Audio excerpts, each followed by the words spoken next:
যে আল্লাহর বিধান নামাজকে যে ধ্বংস করে, তাকে যদি ব্রিজ কালভার্ট বানানোর দায়িত্ব দেওয়া হয়, রডের বদলে সে বাঁশ দিবে।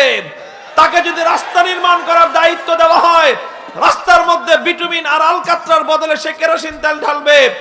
তাকে যদি জনগণের মধ্যে গম বন্টন করার দায়িত্ব দেওয়া হয়, জনগণের গম চুরি করে সে খাবে।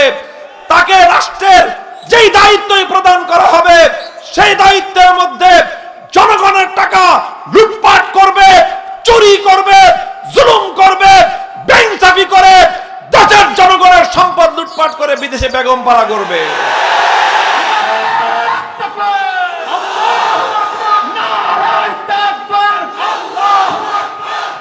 মুহতারাম হাজিরিন, এই জন্যই রাসূল আকরাম সাল্লাল্লাহু আলাইহি ওয়াসাল্লাম, এই জন্যই খলিফাতুল মুসলিমিন হযরত ওমর ফারুক রাদিয়াল্লাহু আনহুর নীতি ছিল, তিনি রাষ্ট্রের গুরুত্বপূর্ণ দায়িত্ব নিয়োগ করার আগে খেয়াল করতেন যে ওই লোকটা নামাজের ব্যাপারে কতটুকু যত্নশীল।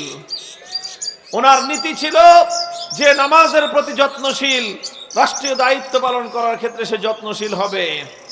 যে নামাজের প্রতি যত্নশীল নয়, তার দ্বারা মুসলিম রাষ্ট্রের কোনোদিন কল্যাণ হতে পারে না। কারণ নামাজের দ্বারা যেই জিনিস হয়, আল্লাহর কোরআন বলেছে ইন্না সালাতা তানহা আনিল ফাহশাই ওয়াল মুনকার, নামাজের দ্বারা, নামাজ মানুষকে অন্যায় এবং অশ্লীল কাজ থেকে বিরত রাখে। নামাজ মানুষকে পাপাচার থেকে বিরত রাখে। নামাজ মানুষকে দুর্নীতি থেকে বাঁচায় রাখে। নামাজ মানুষকে লুটপাট থেকে বিরত রাখে। নামাজ মানুষকে যাবতীয় অন্যায় পাপ কর্ম থেকে নামাজ মানুষকে বিরত রাখে।